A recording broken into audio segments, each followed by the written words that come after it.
আল্লাহ তাআলা সূরা বাকারার ৭৪ নম্বর আয়াতে বলেছেন, অতঃপর তোমাদের অন্তরসমূহ এর পরে কঠিন হয়ে গেল, যেন তা পাথরের মতো কিংবা তার চেয়েও বেশি শক্ত।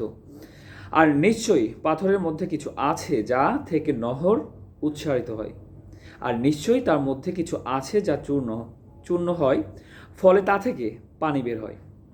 আর নিশ্চয়ই তার মধ্যে কিছু আছে যা আল্লাহর ভয়ে ধসে পড়ে, আর আল্লাহ তোমরা যা করো সে সম্পর্কে গাফেল নন।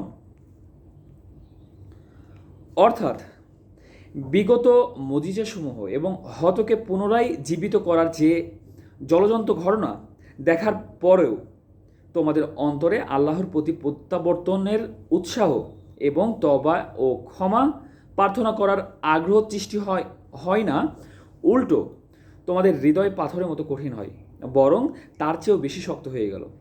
আর হৃদয় কঠিন হয়ে যাওয়া ব্যক্তি উম্মতের জন্য ক্ষতিকর। অন্তর কঠিন হওয়া এই কথারই নিদর্শন যে সেই অন্তর থেকে প্রবাহ প্রক্রিয়া সৃষ্টি হওয়ার যোগ্যতা এবং সত্যকে গ্রহণ করার ক্ষমতা নিঃশেষ হয়ে গেছে।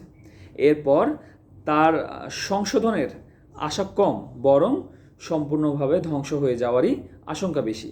এই জন্য ইমানদারগণকে তাগিদ করা হয়েছে, ইমানদারগণ তাদের মতো যেন না হয় যাদেরকে পূর্বে কিতাব দেওয়া হয়েছিল, অতঃপর তাদের ওপর সুদীর্ঘকাল অতিক্রান্ত হলে তাদের অন্তকরণ কঠিন হয়ে গেল।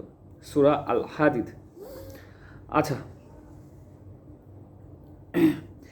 এই আয়াত দ্বারা প্রতীয়মান হয় যে পাথর কঠিন ও শক্ত হওয়া সত্ত্বেও তা থেকে উপকার পাওয়া যায়, তার মধ্যে প্রতিক্রিয়া সৃষ্টি হয় এবং এক প্রকার চেতনা ও অনুভূতি শক্তি তার মধ্যে বিদ্যমান থাকে।